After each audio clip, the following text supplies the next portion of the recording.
अस्सलामु अलैकुम वरहमतुल्लाहि वबरकातुहू। Welcome back to my YouTube channel. I hope मेरी यूट्यूब फैमिली सब ठीक होंगे और अच्छे से होंगे।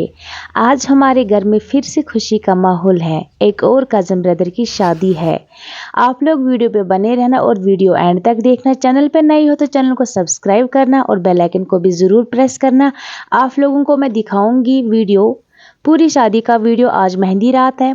जाना तो मुझे था मेहंदी लेके, बट छोटी बहन ने ज़िद किया आज मैं जाऊंगी। चलो आज वही जाएगी दुल्हन के पास। देखते हैं वो लोग वहाँ पे क्या क्या करेंगे, क्या क्या खाएंगे। आप लोगों को मैं सारा वीडियो दिखाऊंगी। चलो फिर स्टार्ट करते हैं। ये है छोटे के कपड़े, छोटी सिस्टर के कपड़े। आज यही कपड़े वो लगाएगी। जब वो तैयार हो जाएगी उसके बाद में उसका व्यू भी दिखाऊंगी आप लोगों को। अब छोटी सिस्टर तैयार हो चुकी है। माशाल्लाह माशाल्लाह बहुत प्यारी लग रही है। इन कपड़ों में बहुत ही प्यारी लग रही है। और अब इनको जाना है दुल्हन के पास। 5-7 बंदे हैं।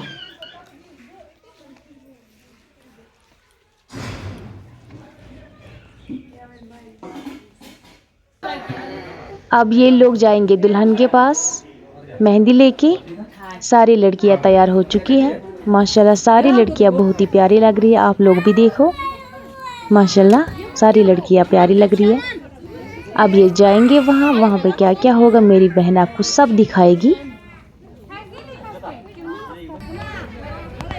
आज मेहंदी रात है। आज मेहंदी रात का वीडियो आप लोग देखो। इंशाल्लाह कल मैं आप लोगों के लिए शादी का वीडियो लेके आऊँगी। जब आप ये वीडियो कंप्लीट देखोगे इंशाल्लाह कल शादी का वीडियो भी आप लोग देखोगे ही ज़रूर। और चैनल पे नई हो तो चैनल को सब्सक्राइब करना, बेल आइकन को भी ज़रूर प्रेस करना।